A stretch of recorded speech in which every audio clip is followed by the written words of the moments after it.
श्री स्वामी समर्थ मंडळी, स्वागत आहे तुम्हा सर्वांचं. तोची एक समर्थ. आता प्रवास हा असाच या सिरीज मध्ये फायनली 9वा एपिसोड. गुरुवार आपला, दर गुरुवारी आपण हा एपिसोड करतो आपल्या फेसबुक चॅनलवर. आणि खरं तर मनापासून धन्यवाद. तुम्ही खूप छान साथ देतात. खूप लोकांपर्यंत आपली ही सिरीज पोचते ऐकून खरंच खूप छान वाटतं. प्रत्येक एपिसोड नव्याने सुरुवात करतो आम्ही आणि प्रत्येक एपिसोडला जे कनेक्ट असतं ते खूप वेगळं असतं आणि प्रत्येक एपिसोडच्या पाठीची स्टोरी असते ती त्याहूनही वेगळी. बोलतो ना, एक ॲडव्हेंचरस. मी नेहमीच म्हणते की एक वेगळंच वाईब असते. आणि आज हा एपिसोड खरं तर खूपच स्पेशल आहे. तसे आपले स्वामींचे सर्वच एपिसोड स्पेशल असतात, पण आज आपण बऱ्याच काही गोष्टी आपल्याला छान छान अनुभव जे आहेत स्वामींचे ते ऐकायला मिळणार आहेत. So don't miss this episode. आजचा जो एपिसोड आहे तुम्ही माझ्या पाठी पाहू शकता. श्री स्वामी समर्थ. मी थोडा वेळ तुमची वाट पाहते. तुम्ही पटापट जॉईन व्हा म्हणजे आपल्याला एपिसोड सुरू करता येईल. तुम्ही आमच्या आधीचे एपिसोड्स नक्की जर नसतील पाहिले तर नक्की यूट्यूबवर जाऊन पहा. फेसबुकवर देखील आमचे सगळे एपिसोड्स तोची एक समर्थ या अल्बममध्ये सगळे एपिसोड्स आहेत. आणि प्रत्येक एपिसोड काहीतरी शिकवून जातो आपल्याला आणि वेगवेगळे अनुभव ऐकून खरंच खूप एक सकारात्मक ऊर्जा मिळते आपल्याला. तर चला मी सुरू करते. आज आमच्यासोबत एक गुणी भक्त, म्हणजे स्वामींचे लाडकेच म्हणूया आपण त्यांना.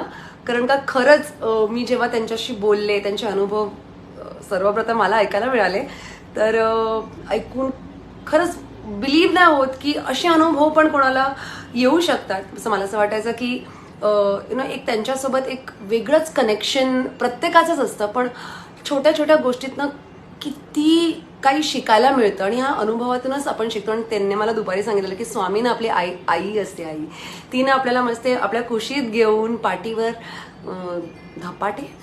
धपाटे घालून आपल्याला हे अनुभव देत जाते आणि त्याच्यातनं आपण काय शिकतो हे कम्प्लिटली आपल्यावर असतं. आणि या एपिसोडमध्ये आता मी स्वागत करते आहे तुषार दादाचं. तुषार प्रीती देशमुख जे आता आपल्यासोबत इथे आहे. स्वागत आहे दादा. सगळ्यांना नमस्कार. आणि स्वामी तर आपल्या पाठीशी आहेतच, पण विद्या मला असं वाटतं की स्वामी पाठीशी कधीच नसतात. स्वामी आपल्या बरोबर असतात. आणि ज्या वेळेला तुम्हाला विचारलंस, कारण केतकी स्वर ह्या कार्यक्रमामध्ये आपलं जस्ट बोलणं झालं आणि तुला एक गंमत सांगतो. मला सुरुवातच ह्या कार्यक्रमाची अशी करायची आहे की स्वामी कसे खेळ खेळतात. तर स्वरा ही माझी काय आता सांगू तिच्याबद्दल, पण तिचा कार्यक्रम म्हटल्यावरती आई आणि मुलगी हे जे कनेक्शन आहे ना, ते स्वामींनी खूप विलक्षण असं कॉम्बिनेशन केलं होतं. आणि आदल्या दिवशी जेव्हा अभिजित माझ्याकडे आला होता, म्हणजे स्वराचे वडील, तेव्हा मी त्याला म्हटलं होतं की स्वामी आहेत आपल्या बरोबर आणि कार्यक्रम छान होईल. स्वामींनी मला काय आदेश दिला मला माहिती नाही, पण काही गोष्टी होत्या मी त्यांच्या घरी जाऊन स्वामींनी सांगितल्याप्रमाणे केल्या. आणि कार्यक्रमाच्या वेळेला तुम्हाला विचारलंस की आपण हा एपिसोड करूया का. हो, आणि मला सगळ्यांना दादा खरंच सांगायला आवडेल की मी खूप आधी, म्हणजे 2 आठवड्याआधी मी तुला सांगितलं दुपारी की मला बोलताना कोणतरी सहज बोलून गेलं की अगं स्वामींवर तू सिरीज करतेस तर तू तुषार दादा ह्याला मला विचारत. तर मी बोली हा, म्हणजे दादा जवळच राहतो आणि त्याच्याशी, म्हणजे आता तो बिझी असतो खूप, तर त्याला भेटून त्याचे अनुभव जाणून अजून मला खूप, म्हणजे मला माहिती होतं त्याचे. मी तुझं कोविड टाइम्समध्ये तुझ्या पेजवरही तू स्वामींचे व्हिडिओज टाकत असतो. आणि मग ते राहून गेलं. आणि त्या दिवशी शनिवारी सहजच भेटलं आणि मी सहज त्यांना विचारलं की दादा स्वामींची सिरीज आहे, मी करते आणि स्वामींचे अनुभव शेअर करायचे. आणि मला पुढे त्याने काहीच विचारलं नाही. Okay, thumbs up. स्वामींचं हेच म्हणणं असतं की वेळ आणि काळ ही आल्याशिवाय कोणती गोष्ट ते आपल्या आयुष्यात घडवत नाहीत. त्याप्रमाणे मला असं वाटतंय आपण 2018 पासनं काहीतरी एकत्र करणार हे आपला काहीतरी प्लॅन चालत होता. पण तो कधीच सक्सेस झाला नाही, कारण स्वामींना स्वामींच्या ह्या मालिकेत मला तुझ्याबरोबर घेऊन हा एपिसोड करायचा होता. आणि आज मी तुला म्हटल्याप्रमाणे की ज्या वेळेला आयुष्यात स्वामी एखाद्याला ह्या पंथात आणतात किंवा स्वामी ज्या पद्धतीने एखादे अनुभव आपल्याला आलेले आपण वेगळ्यांना सांगतो किंवा मी आज तुझ्याबरोबर शेअर केले, आजपासून तुझं आयुष्य खूप वेगळ्या मार्गाने चालणार. हे मी तुला सुरुवातीला सांगितलं. ह्याचं कारण असं आहे की ज्या वेळेला मंडळी मी स्वामींच्या पंथात खरं तर जन्मापासून आलोय, हे मला सांगायला आवडेल. ह्याचं कारण माझा जन्म पुण्याचा, आणि जिथे माझा जन्म पुण्यात झाला तिथेच धनकवडीचे शंकर महाराज जिथे मठ आहे, त्या शंकर महाराजांच्या धनकवडीच्या वास्तव्यात बरोबर महाराजांचा मठ, आणि फक्त त्या काळामध्ये एक आमची मुंदडा चाळ होती. त्या चाळीच्या बरोबर समोर बरंच अंतर होतं, पण मठ दिसायचा. मठातली आरती ऐकायला सकाळ संध्याकाळ यायची. आई माझी, मी नवसानी गणपतीच्या नवसामुळे जन्माला आलो, म्हणजे जन्माला येताच मला पेटीत ठेवलं होतं आणि हा मुलगा वाचणारच नाही. ज्या वेळेला डॉक्टरांनी सांगितलं त्यावेळेला सगळं संपतं आणि आईचं प्रेम सुरू होतं, आणि आई म्हणते की मी माझ्या मुलाला वाचवणार. त्या पद्धतीने आईने केलेलं देवाकडेचं साकडं, गणपती बाप्पाला साकडं आणि शंकर महाराजांचं साकडं, हे कुठेतरी त्या पद्धतीने मला वाचवलं. आणि आजपर्यंत मी 9 वेळा सुसाईड अटेम्प्ट्स केले. त्या सगळ्या सुसाईड अटेम्प्ट्स मध्ये जेव्हा जेव्हा मला स्वामींनी बाहेर काढलंय, म्हणजे फ्रस्ट्रेशन किती लेवलला असतं, कारण मी नेहमी म्हणतो सुसाईड करणारा व्यक्ती हा कोणत्या इंटेन्शन मध्ये सुसाईड करायला जातो ना, प्रयत्न करतो, त्याचा आपण अभ्यास नाही करत. आणि ज्या ज्या वेळेला आपण हा विचार करतो की अरे काय ह्याने आयुष्य संपवलं, असं कधीच नसतं. तो त्या मानसिकतेमध्ये काय असतो त्याचा विचार नक्की करा. तुम्हाला कळेल की ती मानसिकता किती गांभीर्याने असते. आणि त्या वेळेला त्या सगळ्या संकटातनं मला पुन्हा बाहेर काढणारे हे स्वामी होते. आणि स्वामींचं म्हणणं एकच होतं, जी संकट मी आज तुझ्यावरती टाकलेली आहेत, जी संकट मी तुझ्यावरती लादलेली आहेत, त्या संकटामधनं तू बाहेर कसा पडतोयस ह्याचं मला उत्तर तुझ्याकडनं हवंय. अनेकदा असं झालं की स्वामींनी हात कधीच धरला नाही. मला त्याचा आज अभिमान वाटतो, कारण जर त्यांनी हात धरला असता तर मला वाटलं असतं की अरे स्वामी माझ्या बरोबर आहेत म्हटल्यावरती मी काहीच न करता पुढे जाणार आहे. आणि बरंचसं होतं पण आपलं हे होतं म्हणजे काय होतं की त्यांचा असलेला विश्वास आपल्याला त्यावेळेला कळत नाही. आपण डिप्रेशनमध्ये जातो अनेकदा. पण माझ्या आयुष्यामध्ये अनेक प्रसंगात म्हणणं असंच झालं की जेव्हा जेव्हा मला असं वाटलं की आता सगळं संपलंय, त्यावेळेला फक्त एकच आशेचा किरण असा होता की ईश्वरी देणगी जी असते ती आपल्या आयुष्यामध्ये अनेक वेगवेगळ्या देवदेवतांच्या बाबतीमध्ये ती घडलेली असते. माझं प्रेम हे देवीवरती प्रचंड आहे. मी स्वामींना नेहमी माझ्या आईच्या रूपात बघतो. मी स्वामींचा नेहमी चेहरा बघतो ते माझ्या देवीच्या रूपात बघतो. स्वामी म्हणजे काय आहेत तर स्वामी म्हणजे माझी आई आहे. स्वामींनी कायम माझ्या पाठीवरनं हात फिरवलाय, मायेने हात फिरवलाय. आणि म्हणूनच मला असं वाटतं की आई गेल्यानंतर मला, म्हणजे म्हणतात ना की अनेक पेपरमध्ये असेल किंवा मीडियामध्ये असेल, जेव्हा माझा उल्लेख केला गेला त्यावेळेला रुचिरा नाही, दूरदर्शनवरती माझी माय म्हणून एक कार्यक्रम आहे. आणि त्या कार्यक्रमामध्ये माझी आणि माझ्या काकींची, ज्यांच्या बरोबर आज मी गेले 24 वर्ष राहतोय, माझा मित्र आणि त्याची आई, आमचा जेव्हा इंटरव्ह्यू झाला त्यावेळेला वंदना गुप्तेंनी एक छान अँकरिंग केलं होतं. आणि त्या म्हणाल्या होत्या की ह्या मुलाला यशोदा आणि देवकी ह्या दोघीही लाभल्या ह्या युगामध्ये, हे या मुलाचं भाग्य आहे. आणि हे भाग्य जेव्हा मला लाभतं तेव्हा मला असं वाटतं की आई गेल्यानंतर ज्या संकटात मी होतो त्याच्यानंतर जे आयुष्य मी अनुभवलं, इतकं खडतर आयुष्य अनुभवलं, त्यानंतर मला लाभली ती माझी योगेशची आई रूपात अनुभवायला मिळाली. आणि आज 24 वर्ष हे म्हणजे माझं आणि माझ्या काकींचं, म्हणजे नेहमी आमचं, मला लोक म्हणतात की तू त्यांना आई का नाही म्हणत, आणि मी नेहमी काकींना म्हणतो काकी आई माझी जन्मदाती आई आहे, पण तुम्ही माझ्या काकी आहात आणि म्हणजेच माझं आयुष्य आहे. आणि त्यावेळेला काकी नेहमी म्हणतात की मीही माझ्या मुलांना जन्म दिलाय, त्यामुळे जन्म देणाऱ्या आईला किंवा एखाद्याला हे कळू शकतं की नक्की आई काय असते. आणि हे सगळं रूपांतर तर आहे ना हे फक्त स्वामी घडवतात. कारण मी जेव्हा या घरात आलो तेव्हा आनंदाची गोष्ट होती की काकी सुद्धा स्वामी भक्त होत्या. अरे हो, आणि मी त्यांना दुपारी भेटले आणि त्यांनी खरंच माझं खूप छान स्वागतही केलं. म्हणजे हे अपचूकपणे जेव्हा घडतं त्यावेळेला मला तुला एक गंमत सांगावीशी वाटते की जेव्हा आपल्या आयुष्यामध्ये इतक्या अडीअडचणी येतात, अडीअडचणी कितीही येऊ दे, स्वामींनी तुमच्यावरती त्या लादलेल्या असतात, जसा मी आता उल्लेख केला, त्यावेळेला आपण त्याच्यात पास होतो की नाही म्हणण्यापेक्षा मला उत्तीर्ण नाही व्हायचंय, त्यासाठी मी खटाटोप नाही करणार एखाद्या परीक्षेमध्ये. कारण मला माहितीये एखाद्या विषयामध्ये मला सर्वात जास्त सगळ्यांपेक्षा मार्क मिळावे म्हणून मी अभ्यास करीन, असं कधीच होत नाही. स्वामी असं म्हणतात की तुमच्यासाठी मी जे संकट ठेवलेलं आहे त्या संकटांना सगळ्यांना एकरूप करून तुम्ही त्याच्यातनं बाहेर कसे पडता हे त्यांचं म्हणणं असतं.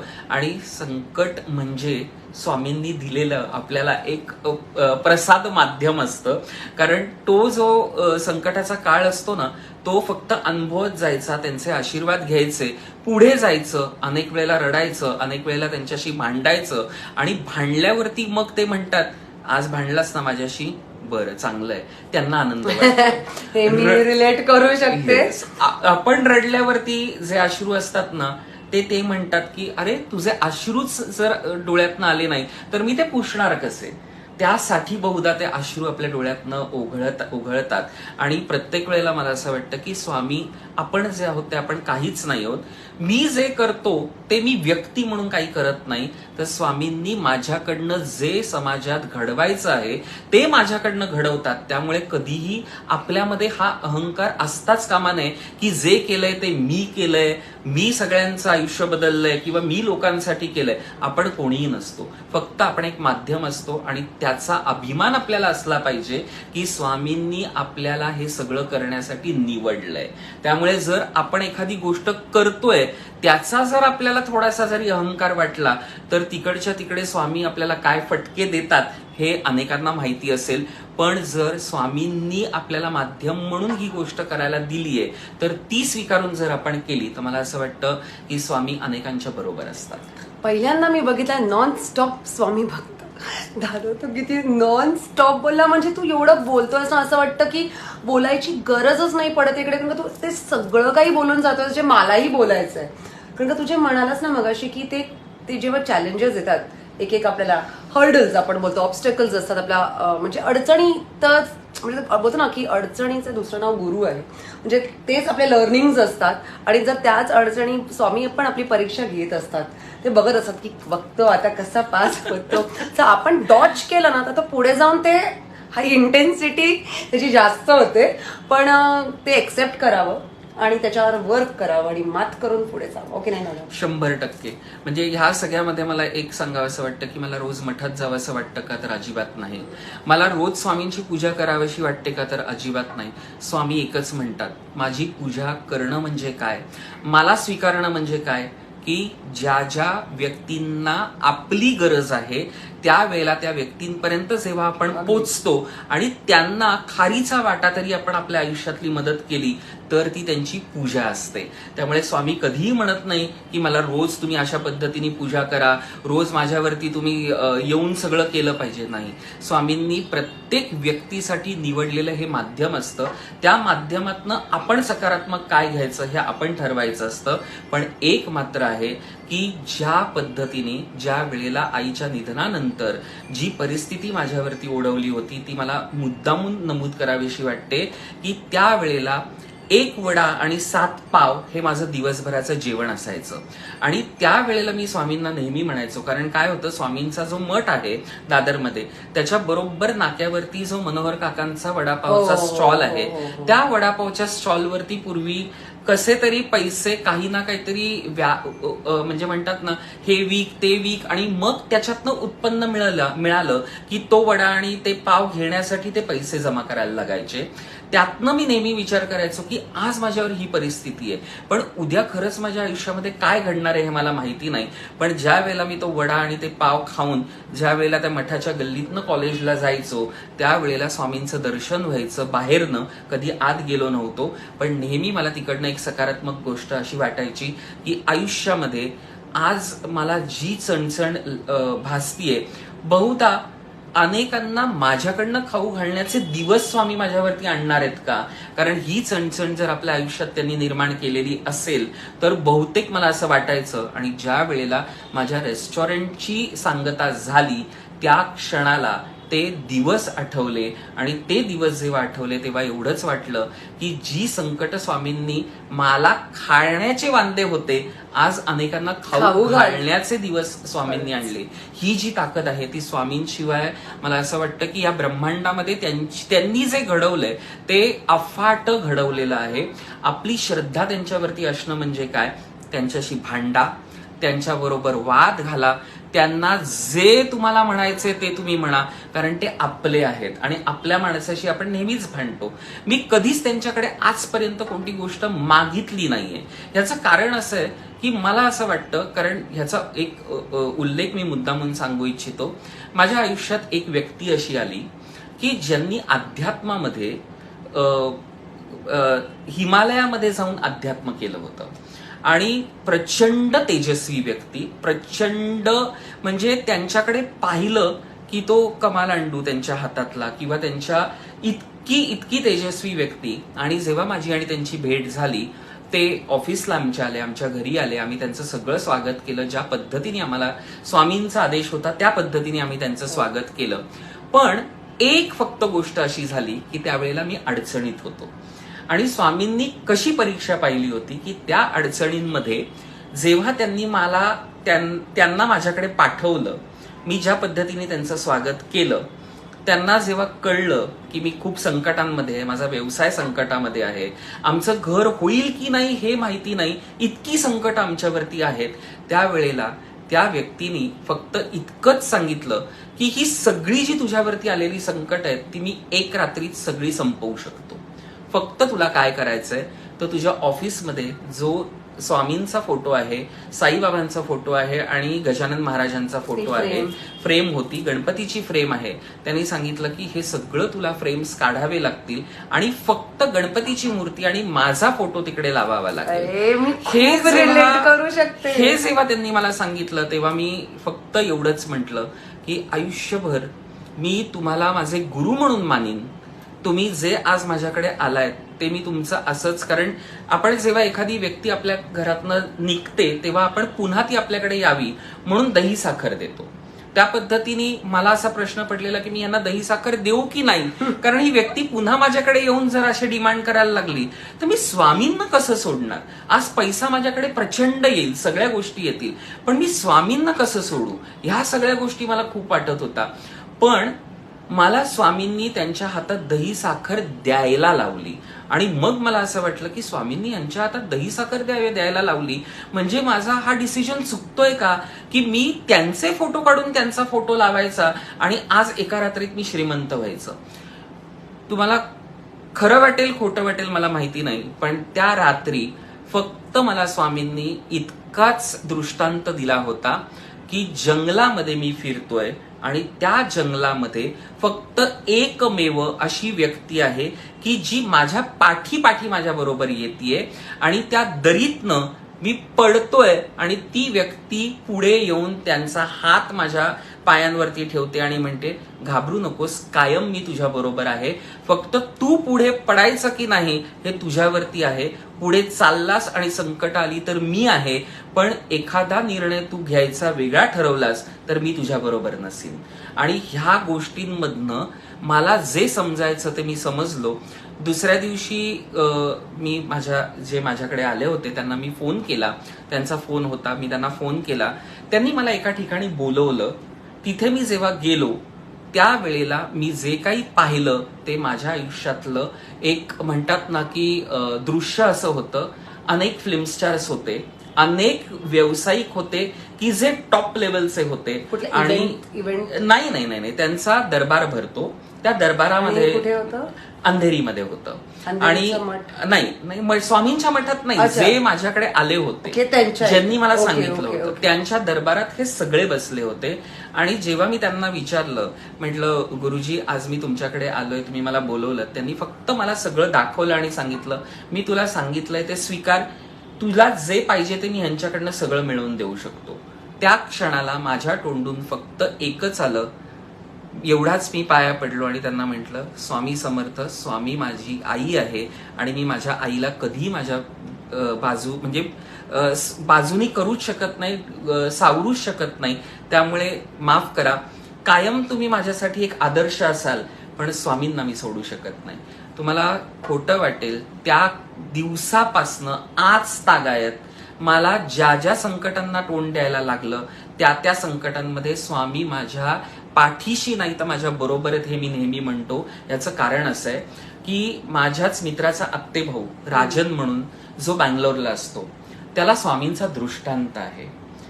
अचानकपणे तो माझ्याशी रिलेट झाला. माझ्या आयुष्यातल्या अनेक गोष्टी जेव्हा मी त्याला सांगायला लागलो, कारण स्वामींचा दृष्टांत त्याला आहे, त्याला लोक हसायचे, अरे काय स्वामींचा दृष्टांत, म्हणजे असं काही होत. दिसायचे. त्यांना स्वामी दिसले. दिसतात, त्यांना त्यांच्याशी स्वामी बोलतात. मी एक प्रश्न विचारला जर त्याला, तर ते स्वामींना प्रश्न विचारतात आणि त्याच्यावरती स्वामी त्यांना उत्तर देतात, ज्याचं आपण ठरवायचं असतं की ते योग्य आहे की नाही. तसंच स्वामी राजनजी जे आहेत, ज्यांना स्वामींचा दृष्टांत आहे, त्यांच्याबरोबर अनेकांना मी कनेक्ट करून दिलं. म्हणजे ही एक 15 वर्षापूर्वीची गोष्ट आहे. अनेकांना कनेक्ट करून दिलं आणि त्यावेळेला मला राजननी सांगितलं होतं की आपण अक्कलकोटला जाऊया. आणि जेव्हा मी अक्कलकोटला इकडनं मुंबईतनं सगळेजण गेलो, बस भरून सगळेजण, मी एक बस केली होती कारण स्वामी भक्त म्हटल्यावरती एक बस झाली होती. त्यावेळेला आम्ही जेव्हा समाधी मंदिरात गेलो, त्या क्षणाला आमच्याकडे आम्ही 5 प्रकारची 5 फळं घेतली होती, म्हणजे टोपल्या भरून फळं होती 5 प्रकारची. आणि एका स्वामी भक्ताने स्वामींसाठी 10 किलोचा केशर पाठवला होता. आता केशर 10 किलोचा दुबईवरनं पाठवणं ही गोष्ट सोपी नाही, पण समाधी मंदिरामध्ये जेव्हा 5 फळांचा अभिषेक स्वामींच्या समाधीवरती झाला आणि जेव्हा तो केशर त्याच्यावरती पडायला लागला, त्यावेळेला तिकडची पूर्ण जी वास्तू आहे ती इतकी दरवळत गेली की आम्ही सगळे मंत्रमुग्ध झालो. आणि ज्या वेळेला आम्ही सगळा अभिषेक करून बाहेर आलो, त्यावेळेला गुरुजींनी फक्त एकच सांगितलं की आज तुम्ही आलायत कारण स्वामींना हे सगळं घडवून घ्यायचं होतं. अगदी. ह्या पुढे तुम्ही अक्कलकोटमध्ये कधी याल हे मला माहिती नाही. आणि तसंच झालं. त्यानंतर 11 वर्षांनंतर मी अक्कलकोटला गेलो. हे किती सालाची गोष्ट आहे? ही 15 वर्षापूर्वीची गोष्ट. मग त्याच्यानंतर माझं अक्कलकोटला जाणं बंद झालं कारण त्यांचा आदेश नसावा. पण मी श्रावण महोत्सव जो उत्तरा मुनेंचा असतो तो मी करत होतो सेलिब्रिटी शेफ म्हणून. आणि मला माहिती नाही की त्याच्यामध्ये मी खूप संकटांमध्ये होतो, पण ज्या ज्या ठिकाणी मी जात होतो तिथे त्या मंदिरांचं, कोल्हापूरला गेलो की अंबाबाईचं दर्शन व्हायचं, अजून कुठे गेलो की अजून कोणत्या देवाचं दर्शन व्हायचं. एकदा तसं झालं की सांगलीला गेलो, सांगलीच ना, म्हणजे जवळ स्वामींच्या इथे. आणि मला माहितीच नाही की मी सांगलीला जातोय, मला सातारा असं वाटत होतं. तर सांगली अक्कलकोट पासून जवळ आहे, सातारा हा प्रांत वेगळा, आणि मी सातारा करत होतो. सांगलीमध्ये आम्ही गेलो, रात्री स्टे केला आणि दुसऱ्या दिवशी आमचा दुपारी कार्यक्रम होता. सकाळी जेव्हा मी उठलो आणि ब्रेकफास्टला गेलो, त्यावेळेला माझ्या पाठी कोणीतरी बसले होते. ते म्हणत होते, आत्ता 15 मिनिटात अक्कलकोटची बस आहे, त्यामुळे 15 मिनिटात आपल्याला निघायचंय. हे ऐकल्यावरती जे काही माझी मनस्थिती झाली आणि मी फक्त वळून त्यांना म्हटलं, तुम्ही काय म्हणताय, अक्कलकोटला? त्यांनी सांगितलं, हो अक्कलकोटला. म्हटलं, काय संबंध अक्कलकोटचा? ते म्हणाले, अहो इकडनं अर्धा तासावरती अक्कलकोट. तेव्हा मी पुन्हा म्हटलं की मी नक्की साताऱ्याला आहे की सांगलीला आहे, हे माझ्या डोक्यातलं जे कन्फ्युजन होतं ते संपलं. आणि एका क्षणात निर्णय घेतला की मी अक्कलकोटला स्वामींचं दर्शन घ्यायला जाणार. त्यावेळेला प्रधान म्हणून एक ताई होत्या, साधारण 60 वर्षाच्या होत्या. त्यांना पायाचा प्रॉब्लेम होता, पण स्वामी भक्त काय असतात त्याचा प्रत्यय असा आहे, त्या म्हणाल्या मीही येणार. मी म्हटलं, हो ताई, मी बसनी चाललोय, मी गाडी घेऊन जात नाही, तुम्हाला पायाला त्रास होईल. अरे स्वामींनी जर तुला आदेश दिलाय आणि मला आदेश दिलाय तर मी नक्की येणार. आणि खरोखर आम्ही दोघंही स्वामींच्या दरबारात पोचेपर्यंत बसमध्ये आता तिकडे कोणाला कॉन्टॅक्ट करायचा, खरंच दर्शन होईल की नाही, आपण एवढ्या दुपारी जातोय आणि परत पटकन यायचंय कारण कार्यक्रम आहे, जरा जरी मिसमॅच झालं तर कसं होईल. म्हणून आमच्या इथेच स्वामींचं भंडारा होतो, त्या अजय दादांना मी फोन केला, त्यांनी राजू दादांना फोन केला आणि राजू दादांनी एका सेकंदात ते तिकडेच होते कारण पौर्णिमा होती. आणि योग असा होता की त्या पौर्णिमेला तिथे गाभाऱ्यामध्ये मला इतकं स्वामींचं छान दर्शन मिळालं. मी म्हटलं तसं 15 वर्षापूर्वी मी तिकडे गेलो होतो, जो आम्ही अभिषेक केला होता, तिकडनं मला आदेश होता की तुम्ही पुन्हा कधी याल ते माहिती नाही. त्या कार्यक्रमाच्या निमित्ताने मी अक्कलकोटला कसा पोचलो आणि पोचल्यावरती मला गाभाऱ्यात जेव्हा दर्शन मिळालं स्वामींचं, तेव्हा फक्त एवढंच म्हटलं की स्वामी तुम्ही काय लीला खेळता हे आम्हाला काही कळत नाही.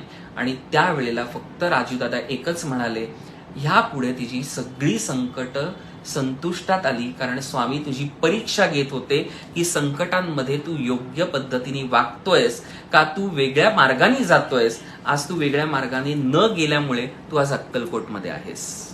वाह. दादा म्हणजे हा अनुभव म्हणजे 15 वर्षानंतर बोलतो ना आपण, खूप मोठा प्रवास आहे हा. आणि पण ते सहज नाही येत फक्त बोलावा. मी पण माझ्या सेकंड बोलावाची वाट बघते. पण गेले 6-7 महिने was not, still not easy माझ्यासाठी, पण माझा हात सोडला नाहीये. आणि कायम असं म्हणतो ना की त्यांचं नामस्मरण जरी केलं तरी तुमची त्यांना दोन्ही हाताने देतात. म्हणजे तुम्हाला कधी तुम्हाला असं होतं की बस मी थांबा, एवढं ते तुम्हाला देत जातात. कारण फक्त त्यांना एकच असते की प्रामाणिकपणा. तुम्ही कसं त्या संकटांना कसं सामोरं जातात किंवा रडत नाही बसत आहात तुम्ही, तेवढे ताकद असते ना आपल्यात, म्हणून तर ते एवढे संकट त्याला सुद्धा जे पेलवू शकतात. हे अगदी खरंय.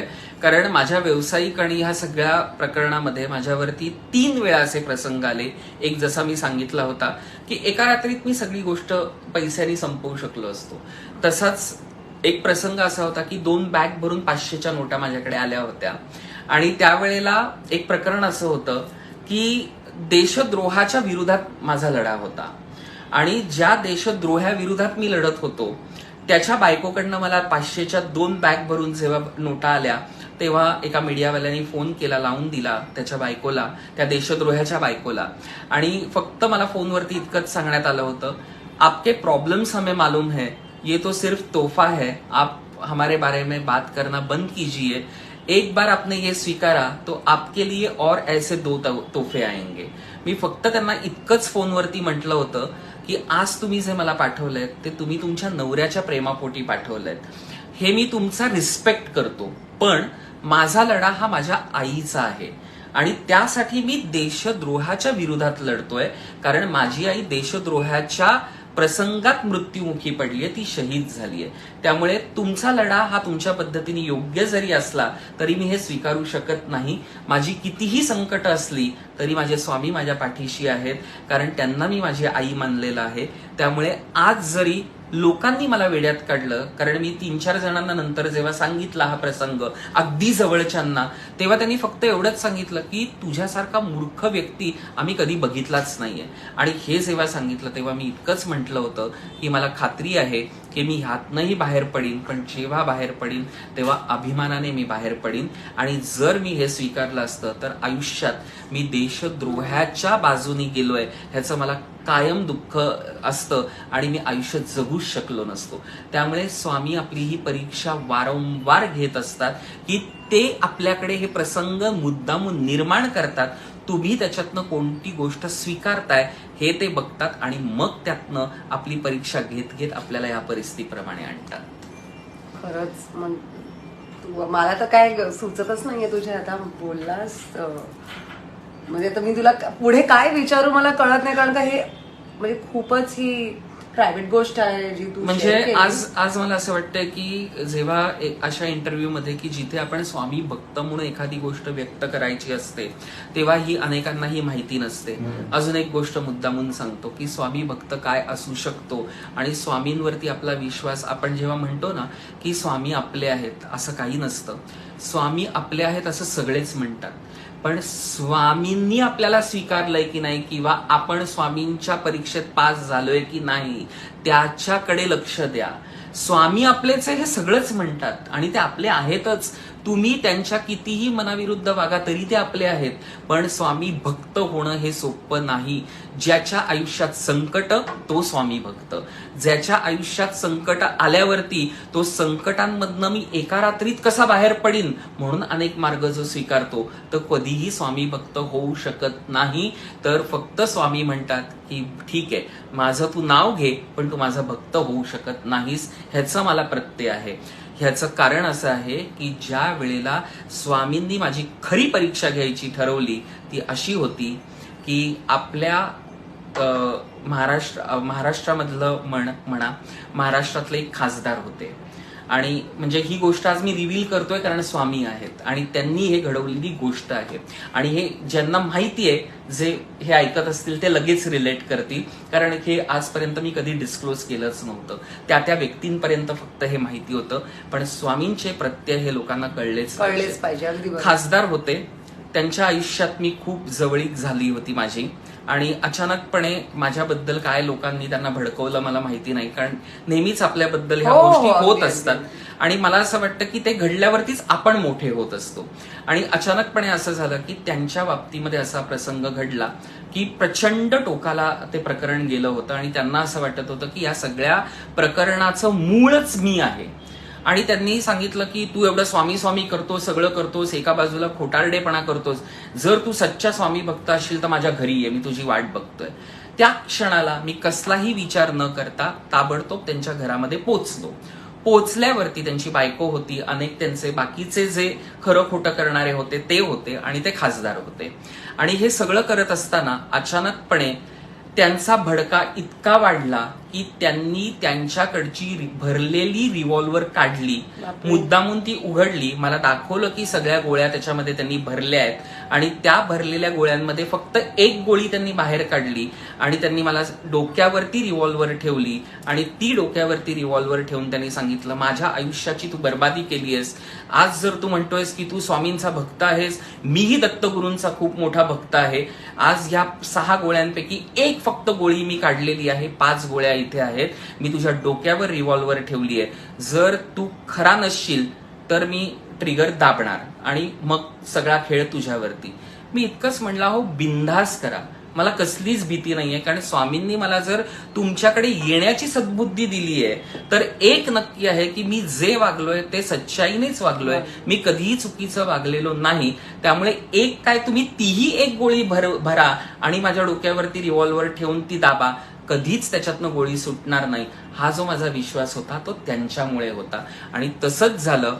त्यांनी रिव्हॉल्वरचा ट्रिगर दाबला पण गोळी सुटली नाही आणि त्या क्षणाला त्यांनी त्यांच्या डोक्यावरती जेव्हा रिव्हॉल्वर ठेवली तेव्हा मी जोरात ती रिव्हॉल्वर हाताने हे केली आणि त्यांना इतकंच म्हटलं अहो मी लग्न केलं नाहीये, मला आई वडील नाहीयेत, माझा आगापिछा कोणी नाहीये, म्हणून मला स्वामींनी तुमच्याकडे पाठवलंय कारण मी सत्याने वागलो हे मला माहिती होतं. आज तुम्ही जर ट्रिगर दाबलात तर आज तुमची मुलं बाळं आहेत, आज तुम्ही जे समाजात खासदार म्हणून आहात, अनेक जण तुमच्याकडे येतात, त्याच्यातनं तुम्ही एक जे कार्य करताय त्या कार्याचं जे देणं दत्तगुरूंनी तुमच्याकडे ठेवलंय ते कायमस्वरूपी तुमच्याकडनं होणं ही स्वामींची इच्छा आहे. फक्त एवढंच होतं, खरं खोटं करायचं होतं ना, स्वामी होते त्यांनी ते खरं खोटं केलं. ह्या पलीकडे अनुभव काय असावा आणि तो जेव्हा मी माझ्या आयुष्यात घेतला तेव्हा जन्म मृत्यू काय असतो हा मी खूप जवळनं पाहिलाय. त्यामुळे मला असं वाटतं जन्माला घालणारे हे स्वामीच आहेत आणि मृत्यूच्या दारातनं अनेक वेळेला बाहेर काढणारे स्वामीच आहेत. करोनाचा काळ हा माझा प्रत्येकालाच माहिती आहे कारण प्रत्येकानेच माझे लेख वाचले, प्रत्येकानेच सगळ्या गोष्टी केल्या. मला एकच इथे नमूद करावं असं वाटतं की करोनाच्या काळात जेव्हा 21 दिवसांनी माझे डोळे उघडले गेले, म्हणजे जेव्हा मी आयसीयू मध्ये कोविडच्या होतो आणि जेव्हा माझे डोळे उघडले त्यावेळेला फक्त माझ्या समोर जी प्रतिमा आली ती स्वामींची प्रतिमा होती. ज्या वेळेला मी 21 दिवसांनी कोविड आयसीयू मधनं कोविड नॉर्मलमध्ये शिफ्ट केलं गेलं त्यावेळेला काच होती हिंदुजाची आणि हिंदुजाच्या काचेतनं पूर्ण अथांग असा आकाश दिसायचं आणि मला प्रत्येक वेळेला स्वामींकडे मी जातोय आणि स्वामींच्या दरबारात उभा आहे हे मला कुठेतरी दिसायचं आणि तेव्हाच वाटायचं की किती संकट असली तरी स्वामी आहेत आणि ते मला ह्याच्यातनं बाहेर काढणार. आणि अक्कलकोटला जायचंय असं नेहमी वाटायचं, पण माझं अक्कलकोटला जाणं होत नव्हतं. ती कुठेतरी खंत वाटत होती आणि अचानकपणे माझं आणि माझ्या मित्राचं आणि मैत्रिणीचं बोलणं झालं, सुप्रियाचं. आणि सुप्रिया पटकन म्हणाली की अरे तुला स्वामींकडे जायचंय तर आमचा पळसधरीला मठ आहे, तिकडे माझा नवरा गेलाय तर तू तिकडे जा ना. आणि स्वामींचं म्हटलं की मी हो म्हटलं तिला. योगायोगाने मी पळसधरीला गेलो आणि पळसधरीला जेव्हा गेलो आणि स्वामींच्या मठात मी त्या गाभाऱ्यात उभा राहिलो तेव्हा फक्त तिकडच्या मठाधिपती आत्ता जे आहेत विक्रांत दादा, त्यांना इतकंच मी म्हटलं की जे कोविडच्या काळात मला दृष्टांत स्वामींनी दिला होता तो अक्कलकोटचा नव्हता तर तो ह्या मठातला होता. त्यामुळे माझं तुमच्या या मठातलं काहीतरी देणं होतं ते आज पूर्ण झालं आणि माझ्याकडनं जी आरती झाली ती खरोखर योगायोगाने. म्हणून म्हणतात की स्वामी काय लीला खेळतील हे तुम्हाला माहिती नसतं, पण स्वामी लीला त्यांच्याशीच खेळतात जे त्यांचे खरे भक्त असतात. त्यामुळे स्वामींचे भक्त होण्याचा प्रयत्न करा. स्वामी माझे आहेत ह्याच्यात कधी पडू नका. स्वामींचे भक्त व्हा, स्वामी कायम तुमच्या बरोबर असतील. आणि त्या नोटवर आरती आहे सुरू मठात दादरच्या आणि आम्हाला त्याचे व्हायब्रेशन्स इथपर्यंत येतात आणि घंटी पण वाजते. तर मी ते तेव्हाच कॅच केलं जेव्हा तुम्ही बोललात. एकदम बरोबर बोलला दादा की आपल्याला असं वाटतं की कुठली गोष्ट आई बापाकडे हट्ट केली की आपल्याला ते मिळते, आपण स्वामींकडे हट्ट मी नाही करत. कारण का मला माहितीये ते जे करणार माझ्यासाठी ते योग्यच असेल हा विश्वास आहे मला त्यांच्यावर. ते जे देतील ते जे करतील ते माझ्यासाठी योग्य असेल म्हणून मी कधी त्यांना क्वेश्चन करत नाही. फक्त एकच क्वेश्चन आजकाल करते दर गुरुवारी, पुढच्या गुरुवारी कोण असणार आहे हा माझा आता रुटीन क्वेश्चन झालेला आहे. तर ते माझ्या बोलायच्या आधीच मला तुषार दादासारखे, दादा तू म्हणजे आज तू एवढा बोललायस की म्हणजे प्रत्येक तुझ्या इन्सिडेंट जे पण तुला अनुभव आलेत आपण अनुभव बोलूया, आशीर्वादच एक प्रकारचे. कारण का प्रत्येक ह्याच्यात तू शिकत गेलास काही ना काहीतरी. आणि तुझे मगाशी मला म्हणा थोडंसं पाठी येते, तू मगाशी म्हणालास की ते फ्रेमचं जे होतं की स्वामी त्याने सांगितलं की फक्त गणपती ठेव आणि ती एकच फ्रेम ठेव. मग तू तसं केलंस का? नाही केलं म्हणून तर आजपर्यंत मी इथे आहे. आज स्वामींना बाजूला काढून मी एखाद्या, हे बघा मी पुन्हा म्हटलं की ते आज जे माझ्याकडे आले मी आज आजही त्यांना फोन करतो. आजही ते माझ्यासाठी माझ्या म्हणजे गुरूंसारखे आहेत, माझ्या गुरूंसारखे आहेत, सगळं आहे. आणि त्यांना ज्या वेळेला मी संकटांमध्ये होतो मी त्यानंतर कधीही त्यांच्याशी संकटांमध्ये संपर्क केला नाही. ज्या वेळेला माझी संकट संपायची त्यावेळेला मी त्यांना फोन करायचो. ते हिमालयात असले तरी माझा फोन उचलायचे आणि एकच बोलायचे, तुषार आपने मुझे बाद में फोन किया है, मुझे मालूम है क्योंकि अगर आप मुझे आपके बैड पैच में फोन करते तो मैं आपको कुछ ना कुछ बोलता और वो आप नहीं कर पाते. एकदम पण ते बॉन्डिंग आजही आमच्यामध्ये आहे. मला हे सांगायचंय की त्यांनी मला दुरावलं नाही. त्यांनी पण ती परीक्षा घेतली बहुधा की हा खरंच स्वामी भक्त आहे का. म्हणजे एखादी व्यक्ती जेव्हा हिमालयात तपश्चर्या करते त्यावेळेला ती आपल्याकडनं ही परीक्षा घेत असते. आपण कधीच उलट नाही म्हणू की बाबा त्यांनी असं केलं नाही. ते शेवटी त्यांच्या अध्यात्मामध्ये गुरुच आहेत जे मी त्यांना मानलं होतं. पण आज मला पुन्हा पुन्हा असं वाटतं की जी ही तर नुसती म्हणजे सुरुवात, ह्या सगळ्याची सुरुवात होती. अनेक असे प्रसंग त्यांनी माझ्यावरती घातले, मी ते अनुभवले. पण मला सर्वात आनंदाची गोष्ट जी मला असं वाटतंय की तू विचारणार हो दादा मला तू काहीतरी विचारून द्या आता.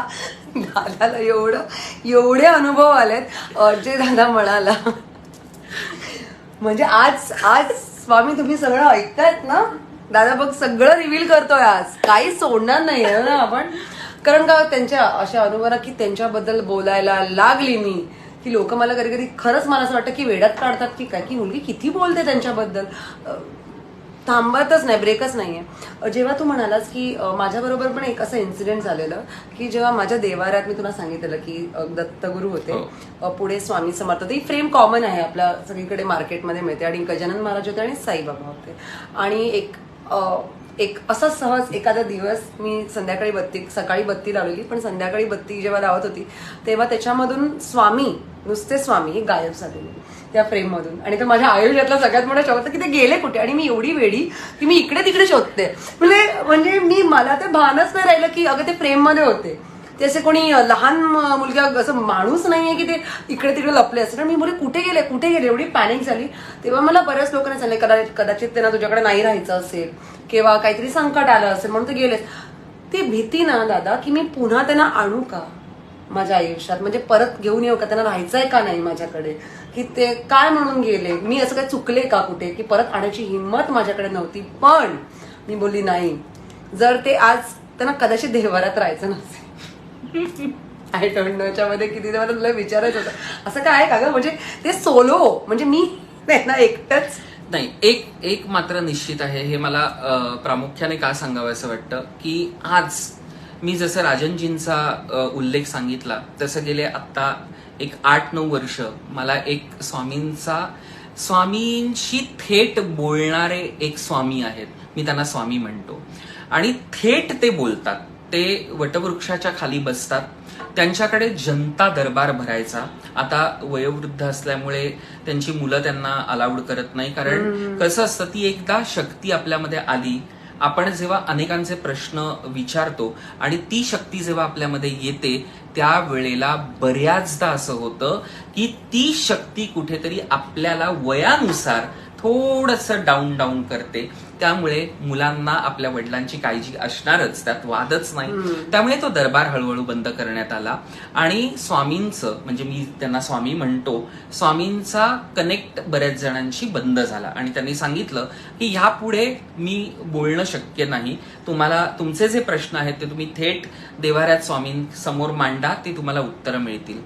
माझं भाग्य परंपार आहे, माझी पुण्याई काय आहे मला माहिती नाही, माझ्या आई वडिलांची पुण्याई, माझ्या आजी आजोबांची, आणि आजपर्यंत माझ्या आयुष्यात आलेल्या प्रत्येक व्यक्तीची माझ्यावरती असलेली ही पुण्याई म्हणून आज देखील माझे स्वामी माझ्याशी बोलतात.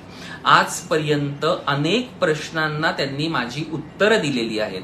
फक्त माझीच उत्तरं नाही, ज्या वेळेला अनेक जण टोकापर्यंत पोचतात की आता ह्याच्या पुढे सगळं संपलं, आणि अचानकपणे जेव्हा ते माझ्याकडे व्यक्त होतात तेव्हा मी जेव्हा स्वामींना फोन करतो आणि स्वामींना म्हणतो, स्वामी फक्त हा एक छोटासा प्रश्न आहे, आपण ह्याच्यात काही सोल्युशन काढू शकतो का, तेव्हा ते एकच म्हणतात, माझ्या फोनची वाट बघ. आणि एक आहे, माझ्याकडे त्यांच्या फोनच्या वाट बघण्याशिवाय दुसरं काही नसतं. ते कधी उत्तर देतील मला माहिती नसतं, ते पुन्हा फोन करतील की नाही मला माहिती नसतं, पण स्वामींचं त्यांच्याकडे उत्तर आलं की ते फक्त 1-2 शब्दात ते उत्तर देतात. ते रिलेट आपल्याला करावं लागतं. स्वामींचं म्हणणं इतकंच असतं की मी तुम्हाला एक शब्द सांगणार, त्याच्यातनं काय शोधायचं हे तुम्ही शोधायचं, हे स्वामी आहेत.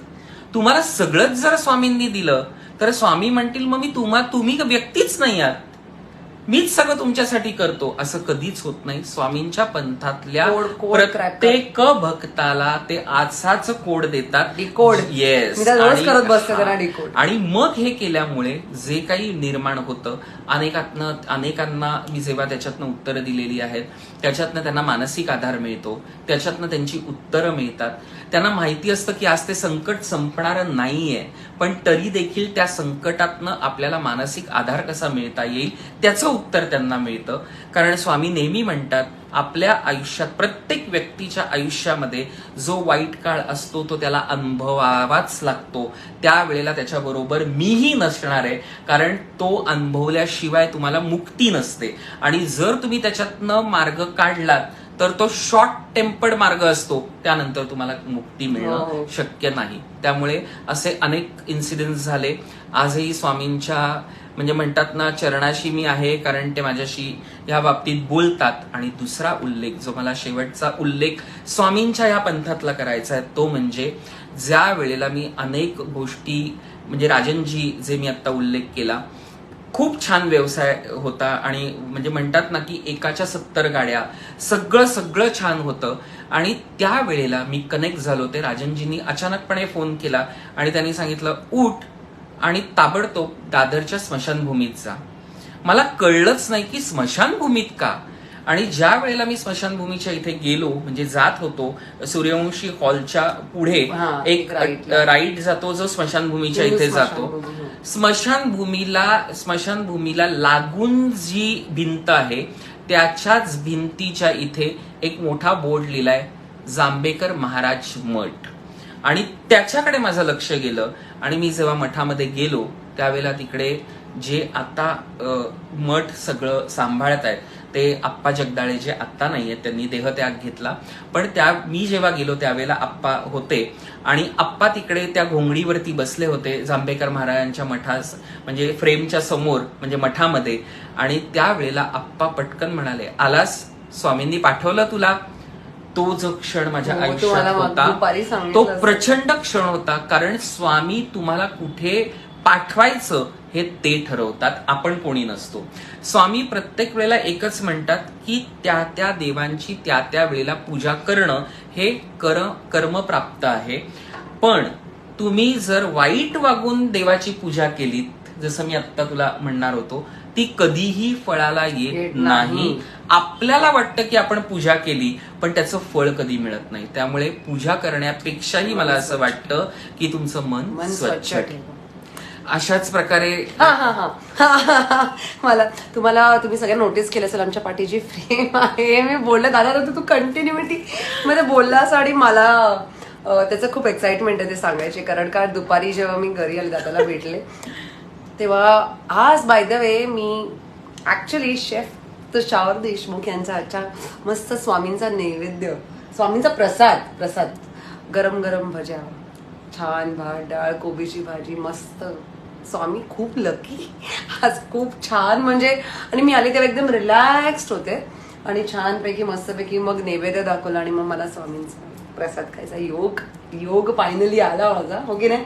तेव्हा ना मी आतमध्ये जेव्हा दादा किचनमध्ये होता, भज्या तळत होता, तेव्हा मी दादाला विचारले, दादा तुला माहितीये का मी तो स्वामी आपले जे चिलीम ते त्यांचं अक्कलकोट लागतं, म्हणजे दादा ना एकदम मिश्किल मध्ये एकदम हसत होता माझ्याकडे येस म्हणजे असं एकदम असं. तर मला तेव्हा कळलं नाही, मला वाटलं ऐकतोय तो माझं नॉर्मली. आणि त्याला माहिती होतं की आता मी बाहेर जाणार आहे आणि मला काहीतरी दिसणार आहे. तर मी जसे टर्न करून फ्रेमकडे आली, सगळ्यात पहिलं मी त्याला दादा इकडे काय ठेवलंस, ग्रीन कलरचं हुक्का आहे आणि त्याच्या पट्टी खूप मोठी एक स्टोरी आहे आणि खूपच असं म्हणजे एकदम डिफरंट अनुभव आहे. ओके ना दादा, मग आता तो आपल्याला सांगणार आहे. कसं असतं की आज स्वामी, मी अजिबात असं म्हणणार नाही की मी स्वामी भक्त आहे. कारण स्वामी भक्त होण्यासाठी अजून अनेक दिव्य परीक्षांमधनं मला जायचंय आणि त्या वेळेला स्वामी ठरवतील की मी त्यांचा भक्त आहे की नाही. त्यामुळे स्वामी भक्त मी नेहमी म्हणतो की होणं सोपं नाही. संकट अनेक येतात, संकटातनं ते बाहेर काढतात, अनेक चांगले दिवस दाखवतात. त्या चांगल्या दिवसांमध्ये तुम्ही कसे वागता ही खरी तुमची परीक्षा असते. पण वाईट दिवसांमध्ये तुम्ही कसे वागता ही त्याही पेक्षा तुमची मोठी परीक्षा असते. सगळी ही संकटांची शृंखला चालू असताना अचानकपणे काय झालं की माझ्या मैत्रिणी, म्हणजे माझी मैत्रीण चैताली, तिचा नवरा दुबईला शेफ म्हणून आहे, काम करतो. खूप खूप मेहनती कुटुंब, प्रचंड मेहनती. चैतालीची आई, जिने आयुष्यभर स्वयंपाक करून तिच्या वडिलांनी जे काही मेहनत घेतली त्याच्यातनं त्यांचा संसार उभा केला. आणि आज जी माझी मैत्रीण आहे चैताली, ती दुबईला जेव्हा जेव्हा तिच्या नवऱ्याकडे जाते त्या वेळेला आम्हाला नेहमी म्हणायची, ह्या वेळेला मी तुम्हाला हे आणीन ना, त्यावेळेला मी तुम्हाला हे आणीन. काहीही आणायची नाही, त्याचा राग यायचा. मग काय व्हायचं, चैताली तुम्ही ऐकत आहात, तुम्ही लाईव्ह मध्ये आहात, मला माहिती आहे. आणि हे सगळं होत असताना मी म्हणायचो, काय यार ही मुलगी दरवेळेला जाते, एक साधं चॉकलेट आणत नाही. असं आमचं नेहमी कॉन्व्हर्सेशन मजेशीर व्हायचं. आणि तीही नेहमी म्हणायची की तुषार नेहमी माझ्याकडनं राहतं यार, तुम्हाला काहीतरी द्यायला. आणि इतकं तिला गिल्टी फील वाटायचं. पण स्वामींनी त्याचं नियोजन काय केलं होतं हे वेगळं होतं. एखाद्याला एखादी गोष्ट देणं म्हणजे फक्त त्याच्यात प्रेम नसतं. एकमेकांविषयीचं असलेलं प्रेम हे कधीही दिसत नाही, ते मनामध्ये असावं लागतं. चैतालीच्या बाबतीत तो इन्सिडेंट असा घडला की ती दुबईला गेली होती. दुबईला गेली होती त्यावेळेला आम्ही नवीन घरात जस्ट शिफ्ट झालो होतो. स्वामींचा फोटो अचूकपणे माझ्या फेसबुकवरती कायम असतो. मी वेगवेगळ्या स्वामींच्या जेव्हा जेव्हा माझ्या पूजा होतात किंवा काही दिवस असतात त्यावेळेला मी टाकत असतो. तो पाहिल्यावरती तिला दुबईला असताना सारखं वाटत होतं की स्वामींसाठी मी चिलीम म्हणजेच हुक्का आणावा. दुबईमध्ये हुक्का मिळणं खूप सोपं आहे. तिने तिच्या नवऱ्याला सांगितलं की आपल्याला तुषार दादाकडे स्वामी आहेत, त्यांना हुक्का न्यायचाय. तोही म्हणाला हे काही गिफ्ट आहे का, चॉकलेट्स नाही, अजून काही स्वामींना नाही, पण काय हुक्का. तर तेव्हा तिने सांगितलं की स्वामींना, कारण तोही स्वामी भक्त आहे. आम्ही केंद्रावरती जातो, आपल्या प्लाझाच्या पाठीमागे दादा महाराजांचं केंद्र आहे. मीही जातो, तिचा नवरा तर खूप मोठा दादा महाराजांचा भक्त आहे. तेही मला स्वामींनी तिथपर्यंत पोहोचवलं, कारण दादा महाराजांच्या केंद्रावरती जाणं हाही एक मोठा योग लागतो जो स्वामींमुळे घडला. आणि हे सगळं करत असताना जेव्हा तिने सांगितलं आणि जेव्हा त्यांनी शोधला आणि जो तिला पाहिजे होता, जो तिला दृष्टांत दिला होता, त्याच पद्धतीने तिला तो हुक्का मिळाला. आणि जेव्हा तिने तो हुक्का मुंबईत आणला आणि मला फोन केला, तुषार मी तुझ्यासाठी काहीतरी गिफ्ट आणलंय. अनेक वर्षांनंतर मी इतका आनंदी होतो की आज आपल्याला दुबईचे चॉकलेट्स मिळणार फायनली. ये पण गंमत अशी होती की जेव्हा तिने मला खाली बोलवलं, ती खूप घाईत होती आणि मी गेलो तेव्हा तिने सरप्राईज एक गिफ्ट दाखवलं की हा हुक्का मी स्वामींसाठी आणलाय, कारण स्वामींनी तो मागितलेला आहे. तू विचार कर की स्वामी काय खेळ खेळू शकतात. आज त्यांना जी गोष्ट त्यांच्या बाजूला पाहिजे होती ती त्यांनी माझ्या मैत्रिणीच्या माध्यमातून दुबईवरनं मागवली. हे म्हणतात स्वामींचे खेळ. हे असे खेळ त्यांचे विचित्र असतात. जेव्हा तिने तो आणला तेव्हा हा जो आता मी वरती ठेवलाय तो इथे खालती होता. एकदा असं झालं की मी हा हुक्का चालू करावा का, तर स्वामींनी असा आदेश दिला की हुक्का चालू करू नकोस, कारण एकदा चालू केला की मला ती सवय लागेल आणि मग सकाळ संध्याकाळ तुला नंतर वेळ मिळणार नाहीये, कारण तुझ्यासाठी माझं नियोजन वेगळं आहे. हा आदेश त्यांचा खूप वेगळा सांगून गेला मला. आणि मग ते नेहमी म्हणायचे माझा हुक्का माझ्या जवळ पाहिजे, माझा हुक्का माझ्या जवळ पाहिजे. मला कळायचंच नाही की अरे हुक्का तर इकडेच आहे, मग जवळ पाहिजे म्हणजे काय, हे मला कळत नव्हतं. पण दुसरा इन्सिडेंट असा झाला की माझ्या आयुष्यामध्ये जे काही प्रसंग घडत गेले, म्हणजे चांगले दिवस, वाईट दिवस, काय सगळं अनपेक्षित गोष्ट एक अशी घडली की माझा चुलत भाऊ, म्हणजे सख्खा चुलत भाऊ राजेश देशमुख, त्याची बायको म्हणजे माझी वहिनी अनिता देशमुख, तिने अचानकपणे माझ्याकडनं ऍड्रेस मागितला आणि तिने सांगितलं तुषार मला तुझा ऍड्रेस पाहिजे. मी आपला पाठवला. मला वाटलं काही असेल किंवा काय असेल माहिती नाही. आणि तो ऍड्रेस पाठवल्यावरती दुसऱ्या दिवशी ताबडतोब दुपारी कुरिअर आलं पुण्याहून, कारण ते पुण्याला राहतात. पुण्याहून कुरिअर आलं आणि त्याच्यामध्ये होता हा स्वामी दीप जो इथे लावला. जो मगाशी मी आल्याला पहिला प्रश्न विचारला की हे किती मस्त आहे. हा स्वामी दीप तिने पाठवला. तो स्वामी दीप जेव्हा तिने पाठवला त्याच्याबरोबर एक तिने हाताने लिहिलेलं पत्र होतं जे माझ्या आयुष्याचं गमक होतं. मला तिने इतकंच म्हटलं होतं, आयुष्यामध्ये आजपर्यंत तुषार तू केलेल्या सगळ्या गोष्टींचं माझ्याकडनं स्वामींसाठीचं एक छोटीशी भेटवस्तू आहे. आता तू मला सांग, माझ्या आयुष्यात मी काय केलंय म्हणण्यापेक्षा माझ्या स्वामींसाठी तिने प्रेमाने तो दीप पाठवलाय म्हटल्यावरती तो आनंद वेगळा होता. आणि आता असं झालं होतं, स्वामींची लीला कशी असते, तो दिवा ठेवणार कुठे, खाली ठेवणार का, ते पूर्ण प्लॅनिंग करून ते स्वामी काय खेळ खेळतात, तर त्यांना जो त्यांचा हुक्का त्यांच्या बाजूला हवा होता त्यासाठी त्यांनी स्वामी दीप माझ्या वहिनीकडनं भेट वस्तू म्हणून त्यांना मिळवून घेतला आणि तो आता स्वामींना आपल्याला दिवा लावायचा आहे ह्यासाठी ती काच लावली गेली. त्या काचेचंही असं हे आहे की स्वामींचा प्रकट दिन होता, त्या दिवशी आमच्याकडे नैवेद्य असतो आणि त्यावेळेला आम्ही स्वामींचं नामस्मरण घरात करतो. पूर्वी तर मी खूप मोठ्या प्रमाणात करायचो, सगळे जण आमच्याकडे यायचे, भाकरी आणि ह्याचा प्रसाद असायचा. आता कालांतराने ते घडलं नाही, पण त्यावेळेला असं झालं की 2 दिवसाआधी माझा कार्पेंटर दादा आहे संतोष दादा, जो खूप प्रेमळ आहे पण तेवढाच माझ्या शिव्या खातो आणि मी त्याच्या शिव्या खातो, अशी आमची मैत्री आहे. तर त्याला मी म्हटलं की मला ना इथे काच लावून हवंय, कारण स्वामींचा 2 दिवसातच प्रकट दिन आहे आणि दिवा मला तिकडे ठेवायचा आहे, कारण त्याच वेळेला तो दिवा आला होता. आणि तो म्हणाला, अरे काय सोपं आहे का, काचला काय एका दिवसात लावून होते का? तर म्हटलं, हे बघ मला काय माहिती नाही, स्वामींनी आदेश दिलाय, आता तू जर नाही केला असता तर स्वामी तुझ्यावर चिडतील. हे बरं आहे ना. आणि हे बोलला किती वेळा युज करतो आपण. नाही, पण माझ्याकडनं नाही होत, म्हणजे फ्रँकली माझ्याकडनं होत नाही का माहिती नाही. मी त्याला हे बोललो आणि ऍब्सोल्युटली 1 दिवसामध्ये त्यांनी ती काच आणली, ती लावली आणि स्वामींचा हुक्का जो चैतालीनी दुबईवरनं आणला होता, तो स्वामींचा हुक्का त्यांच्या बाजूला जाऊन बसला. तेव्हा कुठे स्वामींच्या चेहऱ्यावरती ते स्मित हास्य, कारण त्यांच्या कपाळावरच्या आठ्या, आणि त्यांनी अनेकदा फक्त असं जे बघतात रागानी, ते राग म्हणजेच खरा प्रेम असतं. मी अनेकांना हे सांगतो की तुम्ही हसरे स्वामी पाहिजे म्हणून हट्टास करून हसऱ्या स्वामींचा फोटो घरात लावू नका. याचं कारण स्वामी मूळ स्वरूपात जे आहेत ते ह्याच स्वरूपात आहेत आणि तुम्हाला आशीर्वाद रूपी स्वामी ह्याच रूपात आशीर्वाद देत असतात. त्यांच्या कपाळावरच्या आठ्या का असतात माहितीये? तुमचे प्रश्न त्यांना पडलेले माहिती असतात, ते सोडवण्यासाठी त्यांच्या कपाळावरती आठ्या असतात.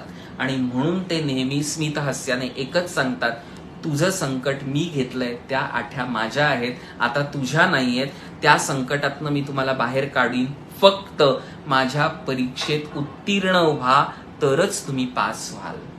पण त्या परीक्षेत तुम्ही बसून जर कॉपी केली किंवा वेगळा प्रयत्न केलात तर कधीही आयुष्यात तुम्हाला सफलता येणार नाही आणि तुम्हाला मनशांती मिळणार नाही, हे तेवढंच निश्चित आहे. पण जितकी संकट तुम्ही सहन करत जाल त्याचं फळ स्वामी नक्कीच तुम्हाला पुढे देणार, ह्याची मला खात्री आहे. त्यामुळे हे सगळं जर झालं तरी थोडंसं तुम्ही जर वरती पाहिलत ना, तिकडे एक छोटासा कंदील लावलाय, दाखवणारच आहे ना. आता तो कंदील, त्याची ही एक गोष्ट आहे. स्वामी काय खेळ खेळतात ह्या गोष्टींमध्ये. मी एका माझी उमा म्हणून मैत्रीण आहे, तिच्या बहिणीने एक्झिबिशन लावलं होतं स्काउट हॉलला. तिथे त्यांच्या आयोजकांना एक सेलिब्रिटी हवा होता आणि तिने त्यासाठी मला बोलवलं. खरं तर मी प्रेमापोटी तिच्या गेलो होतो, कारण मला तिने बोलवलं होतं.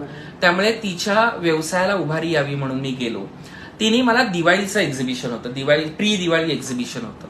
छान सगळे दिवाळीचे गिफ्ट दिले आणि त्याच्यात तो कंदील होता.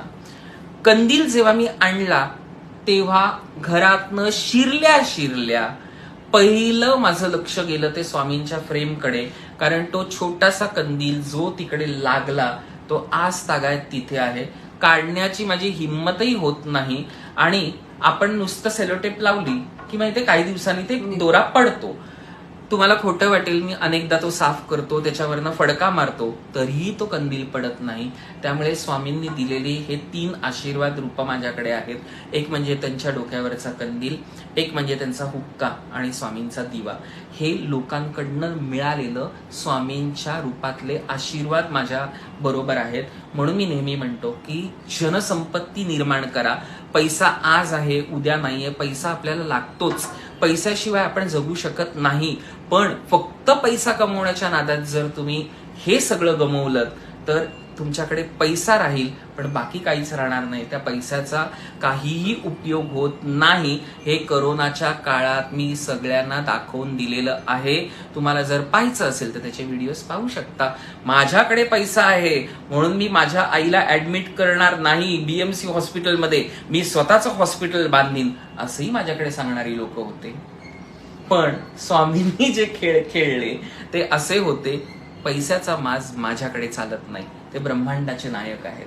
तुम्ही स्वतःहून विलीन व्हा, त्यांच्या तत्वांशी विलीन व्हा, स्वामी तुमच्या कायम बरोबर असतील. आज मला तुम्हाला म्हणजे माहिती नाही तुम्ही काय त्याच्यामधून घेतलं, पण आज मला माझ्या सगळ्या प्रश्नांची उत्तरं तू दिलीस. तुझ्या प्रत्येक अनुभवातून मी एवढं रिलेट केलंय ना, कारण का मला माहिती आहे त्यांचं कसं असतं. जे कपाळावर आट्या, मी नाही म्हणजे ते का हो काय टेन्शन आहे, मग नंतर का अरे बापरे आपलंच आहे. हे खूप मोठं गमक आहे ह्या गोष्टीचं. ती नेहमी विचारते काय सगळं ठीक ना, कपाळाला काय टेन्शन, तर कळतं अरे बापरे माझंच टेन्शन आहे की एवढं. प्रत्येकाला असं वाटतं की स्वामींच्या काय असा म्हणजे अशी प्रेम करते मी कधी पण ह्याच्यात काय लपलंय गमक हे खूप मोठं आहे. त्यामुळे मला असं वाटतं की स्वामी भक्त होणं सोपं नाही, पण स्वामी भक्त होण्याचा प्रयत्न नक्की करू. खारीचा मी पुन्हा म्हटलं की मी आजही स्वामींचा भक्त नाही, मी एक खारीचा वाटा त्यातनं उचलण्याचा प्रयत्न करतोय आणि ज्या पद्धतीने मला जमतंय त्या पद्धतीने मी करतोय. आज अनेक संकट आज देखील माझ्यावरती आहेत. आज अनेकदा असं होतं की स्वामी ह्यापुढे काय, ह्याच्या पुढे तुम्ही काय मांडून ठेवलेत, पण स्वामी कधीही त्याचं उत्तर देत नाहीत. याचं कारण स्वामी आपल्या बरोबर आहेत ह्याचा प्रत्यय आपल्याला येतो. जयू असं म्हणते की सर तुम्ही हे जे बोललात की स्वामींच्या चेहऱ्याच्या कपाळावर ज्या आट्या असतात हे आज समजले, थँक्यू सो मच. मला हे नेहमी वाटायचं असे का आहे हे प्रत्येकाला, पण मी खूप फनी मध्ये बोलायचे हसा जरा हसं जरा असं मी त्यांना कशाही वे मध्ये, कारण का ते म्हणजे आपण त्यांना जसं तुम्ही म्हणालात की आपलं मानतो आणि ते जेव्हा कुठले आपल्याला काही चॅलेंजेस येतात तर की आने दो द्या स्वामी द्या, कारण का आपल्याला माहितीये की ती शक्ती त्याने दिली आहे आपल्याला की आपण ते सहज ओव्हरकम करून पुढे जाऊ शकतो. म्हणून मी त्यांना नेहमी म्हणते की देत जा. मी नाही म्हणत, प्रॉब्लेम्स असो आनंद असो कशालाही नाही म्हणायचं, येऊन द्यायचं जेवढं तुम्हाला, त्याच्यामधून आपण काही ना काहीतरी ते शिकतच जातो. आता हे तू सगळं बघत असताना अजून एक उल्लेख करतो जो मला शेवटी करायचाच होता. स्वामी खेळ खेळतात म्हणजे काय की ज्या वेळेला मी अजून एका व्यक्तींना भेटलो, तो म्हणजे माझा श्री लोकरे म्हणून मित्र आहे आणि आम्ही एकाच क्षेत्रामध्ये असल्यामुळे आमची भेट झाली आणि त्याचे वडील स्वामी भक्त आहेत आणि त्यांना स्वामींचा प्रचंड अभ्यास आहे. मी त्यांच्या घरी गेलो त्यावेळेला जे स्वामींचं रूप पाहिलं, मी जेव्हा दादांशी भेटलो, ज्या वेळेला मी त्यांना पाया पडलो आणि त्यांनी ज्या वेळेला त्यांच्याकडे श्रीफळ होतं, त्या श्रीफळातनं जे त्यांनी मला निर्माण करून दिलं, जी पॉझिटिव्हिटी निर्माण करून दिली, ती सकारात्मक ऊर्जा निर्माण करून दिली, ती प्रचंड होती. त्यांची पोथी जी त्यांनी आम्हाला दिली ती आजही आमच्या घरात रोज वाचली जाते. माझा मित्र हे सगळं करतो, माझ्याकडनं वाचन वगैरे होत नाही आणि माझे खूप प्रयत्न पण माझं कधीच होत नाही. माझ्याकडे तसंच होतं की आमच्याकडे मी जेव्हा केंद्रावरनं मला रोजची प्रार्थना आहे ती दिली गेली, प्रामाणिकपणे मी सांगतो की माझ्याकडनं ती वाचली जात नाही, पण माझा मित्र योगेश रोज ती वाचतो आणि त्यालाही स्वामींचं प्रचंड म्हणजे आहेच, त्याच्यात वाद नाही, पण तो नित्य नियमाने ह्या सगळ्या गोष्टी करतो. त्यामुळे आमच्या घरात ह्या गोष्टी केल्या जातात. आणि हे सगळं करत असताना ज्या वेळेला माझी दादांची भेट झाली आणि गणपतीला एकदा त्यांनी मला बोलवलं, त्यावेळेला त्यांच्याकडनं माझ्याकडनं जेव्हा आरती झाली, स्वामी त्या व्यक्तींना आपल्याला भेटवतात. ती व्यक्ती आपल्याला भेटणं हे आपलं भाग्य असतं. आज त्यांचे आशीर्वाद मला लाभणं हे माझे भाग्य आहे. आज त्यांच्याबरोबर कनेक्ट होणं हे माझं भाग्य आहे. हा सगळ्यामध्ये एकच पुन्हा मी सांगेन की स्वामींना ओळखण्याचा प्रयत्न करा. स्वामींना जे मी आता सांगितलं की आठ्यांचा किंवा अजून काही गोष्टी, काय चमत्कार ते दाखवतील तुम्हाला माहिती नाही. त्यामुळे त्यांच्यावरती विश्वास ठेवा. स्वामींच्या पंथातल्या व्यक्तींना हे नक्कीच माहिती आहे की स्वामी आपल्याला सहजपणे काही कधीच देणार नाही. त्यामुळे विश्वास ठेवा, स्वामी नक्कीच देतील. नक्की. आणि एवढे अनुभव आज ऐकून दादा तुझे खरंच तर खूप छान वाटलं आणि माझ्या तरी बहुतेक सर्व प्रश्नांची उत्तरं आज मला असं वाटतं की हे त्यामुळेच झालं असावं, कारण का आपल्यालाही बरेच प्रश्न पडतात, पण स्वामी स्वतःलाच त्यांनी तो एक मार्ग तेच देतात आणि त्याच्या थ्रूच मला आज माझ्या प्रश्नांची उत्तरं देखील मिळाली. आय होप तुम्हाला ह्या एपिसोडमधून, म्हणजे असं नाही म्हणणार एपिसोड, पण हे जे स्वामींचे अनुभव आपल्याला ही सिरीज, जसं मी दादा तुला म्हणाली तोची एक समर्थ, ही चमत्कारिक सिरीज आहे. खरंच आहे. म्हणजे आपली प्रत्येकाची, मी तेच म्हटलं ना, तू जसं म्हणालीस तसं की पुढच्या गुरुवारी कोण आहे हे तुला माहिती नाही. कारण काय आहे त्याच्यामध्ये पण एक कारण आहे की स्वामी तुझी ही परीक्षा घेतात की खरंच तू पुढच्या गुरुवारपर्यंत टिकणार आहेस का. हा, टिकलीस तर मी तुला माझा भक्त देईन. प्रेशर येतं. येस, टिकलीस तर मी तुला माझा भक्त देईन. आणि ज्या पद्धतीने एक भक्तांची साखळी जेव्हा तुझ्याशी जोडली जाते तेव्हा ते महत्व आहे. त्यामुळे मला असं वाटतं की ते जोडलं जाईलच आणि खूप छान पद्धतीने तू करत जाशील, कारण त्यांचे आशीर्वाद. खरंच आणि मी मानते आणि मी अनुभवलंय आणि जसं मी तुला भेटले तसं मी जेव्हा मी ना लुक बॅक ना दादा, मी Yes. पाठीच्या ओळून पाहते ना, हे 8 एपिसोड हा 9वा, मला असं वाटतं ना की मी अजून त्यांच्या जवळ चालले. कारण का हे वेगळ्या वेगळ्या जे अनुभव आहे, वेगळ्या वेगळ्या एक्सपिरियन्सेस लोकांशी कनेक्ट त्यांच्या लोकांशी ते कनेक्ट करतायत असं मी समजते. कारण का कोणीही सहज नाही येऊ शकत. अशा 3 वेळा झालंय की आमचं ठरून त्या व्यक्तीबरोबर भेट घडली नाहीये, ठरलेल्या त्यांच्याबरोबर असलेली कामं नाही झाली आहेत या सिरीजची म्हणते. जसं की आता आपली कशी अचानक झाली, तू बोललास जण आणि मी आले, बऱ्याच वेळेला कॅन्सल झालंय आणि आम्हाला अगदी लास्ट मिनिट ते त्यांची इच्छा आहे. ते त्यांचं आज मी तुला म्हटलं ना की आपण किती वर्ष प्लॅन करतोय, पण आज आपला पहिला दोघांचा एकत्र एपिसोड ही त्यांची इच्छा असते. आणि त्याच्यासाठी बहुधा त्यांनी इतके वर्ष सगळं थांबवलं होतं की मी माझा तुला भक्त देईन, कारण जे काही मी त्याच्या आयुष्यात घडवलंय ते तुझ्या माध्यमातून तो व्यक्त होणार आहे. आणि ते व्यक्त होणं सोपं नाही जोपर्यंत त्यांच्याकडनं तो आदेश मिळत नाही. कारण मी जेव्हा बोलतो तेव्हा मला असं वाटतं की मी बोलतच नसतो, त्यांनी आदेश दिला त्याप्रमाणे मी फक्त व्यक्त होत असतो. कारण हे बोलणं हे सोपं नाही. आणि ज्या वेने तू बोलत होता असं मला वाटतं तेच बोलतात की ते त्यांनी आणि ते ओळखता आलं पाहिजे, त्यांचा आदेश हा कळला पाहिजे. आणि तो खूप कमी लोकांना कळतं की त्यांचे आलेलं आहे. आता हे तुमच्याकडे चॉईसच नाहीये, it's his choice, his will. आणि मगाशी मी बोलली there is a will, there is a स्वामी. जिकडे आपली विल आहे तिकडे ते आहे आणि आमच्यासाठी तर ते सर्वस्वच आहे. चैतालीचा फायनली कमेंट आहे, तुषार हा स्वामींचा सोडप्पासारखा भक्त आहे. चैताली खरं तर हुक्का स्टोरी खतरनाक. आणि मला खरंच तुला भेटायची माझी इच्छा झाली आहे. मी पण प्लॅन करते. हुक्का स्वामी प्लीज. चैताली बघ तुला काही मेसेज येतोय का, मी सांगितलंय त्यांना. त्याचा पण मी नेक्स्ट त्यांच्या बर्थडेला प्लॅन करते, त्यांना काहीतरी गिफ्ट द्यायचा. पण मग ते मला पण माझी जागा आहे त्यांच्या बाजूला ऑलरेडी करून ठेवली. खूप छान वाटलं दादा. आणि तुझे अनुभव ऐकून खरंच खूप म्हणजे मन प्रसन्न झालं सिरियसली. आणि नॉट जस्ट ही, आणि काकी आई पण इथेच आहेत. आणि खरंच की खूप खूप छान तुषार दादांनी तुमच्याविषयी मगाशी सगळ्यांना सांगितलं. खूप छान वाटलं. एक पॉझिटिव्हिटी आहे या घरात. मी आल्यालाच बोलली स्वामींच्या प्रसादाने माझी सुरुवात. खरंच असा दिवस खूप छान गेला.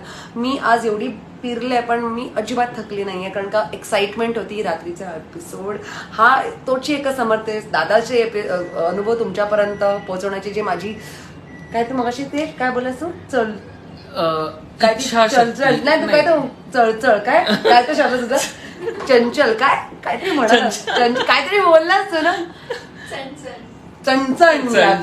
ती फक्त अशी ती त्यांच्या बाबतीतच होते मला की असं बापरे स्वामी बापरे काय म्हणतील, काय रागवतील, काय सांगता येतं त्यांचं.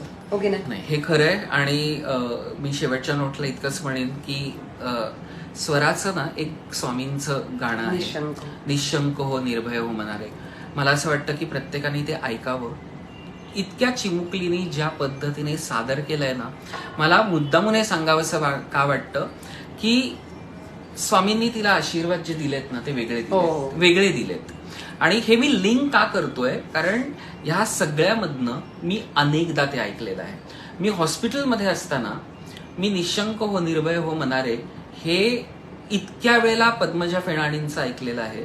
पद्मजाताईंचं ते गाणं आणि ह्याचं कोण आपला नाही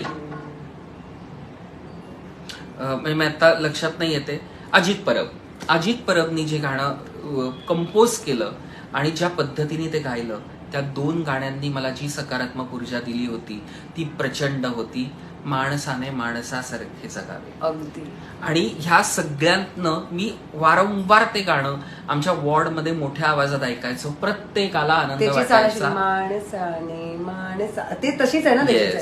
आणि ह्या पद्धतीने खूपच छान.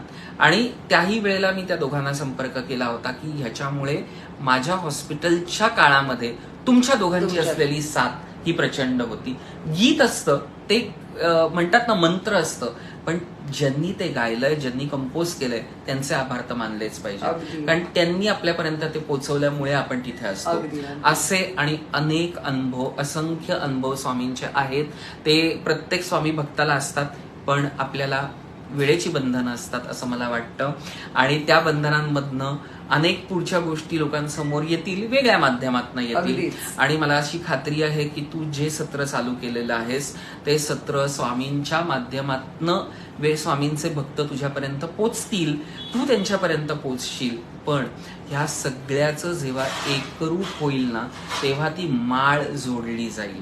कारण स्वामींची ती जपमाळ असते, त्या पद्धतीने ते भक्त भक्त भक्त करून तुझी ती जपमाळ जेव्हा पूर्ण होईल, तेव्हा त्याच्यात विचार करून नक्कीच स्वामींचा एखादा कार्यक्रम तुझ्याकडनं घडेल अशी माझी तरी इच्छा आहे.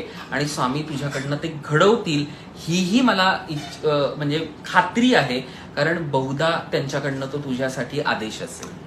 दादा, तू माझं मन वाचतोयस का?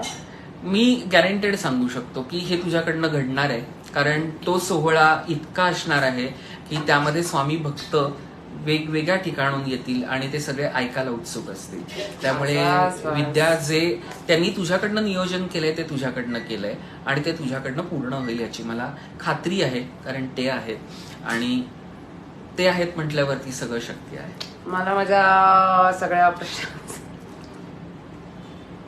थँक्यू. आणि जसं तू म्हणालास, आदेश, मला मेसेज पोचलेला आहे माझ्यापर्यंत आणि मी नक्कीच प्रयत्न करेन ती माळ जेवढी अजून मी गुंफत जाशील ती गुंफत जाईल. आणि नक्कीच काहीतरी आहे माझं डोक्यात त्यांच्यासाठी काही.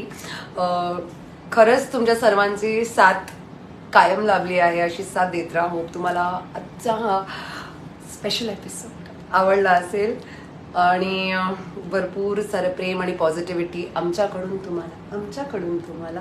आणि मी एक क्लोज अप तुम्हाला दाखवते आपले हुक्का आणि ज्यांची मस्त एकदम. आणि चैताली, गॉड ब्लेस यू. स्वामींचे व्यक्त होणं नक्कीच प्रयत्न करा.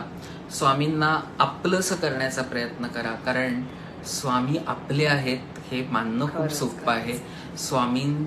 स्वामींमध्ये जगण्याचा प्रयत्न करा. स्वामी खूप छान पद्धतीने तुम्हाला वेगवेगळ्या पद्धतीने आशीर्वाद रूपी देतील. पण पुन्हा लक्षात ठेवा, जिकडे संकट आहेत तिकडे स्वामी आहेत. संकटांना घाबरू नका. डिप्रेशन येणारच, आपण माणूस आहोत. त्यामुळे डिप्रेस तर 100 काय 1000% होणार. पण त्याही डिप्रेशनमधनं बाहेर निघण्याचा प्रयत्न करा. कारण स्वामी असतील तर ते सगळं अशक्यही शक्य करतीलच स्वामी. धन्यवाद. थँक्यू. आणि मी एक तुम्हाला फक्त क्लोजर लुक देते. थँक्यू दादा. सो हाच तो दुबईवरून आलेला हुक्का आहे आणि ते स्वामी दीप. आणि हे आहे आपले स्वामी. कपाळावर आट्या आहेत आणि येस, हा तो आहे कंदील. दादा, खूप छान वाटलं, प्रसन्न वाटलं. थँक्यू सर्वांना आमच्याबरोबर जॉईन करायला. आणि प्लीज हा व्हिडिओ जास्तीत जास्त लोकांपर्यंत जाऊन दे. श्री स्वामी समर्थ.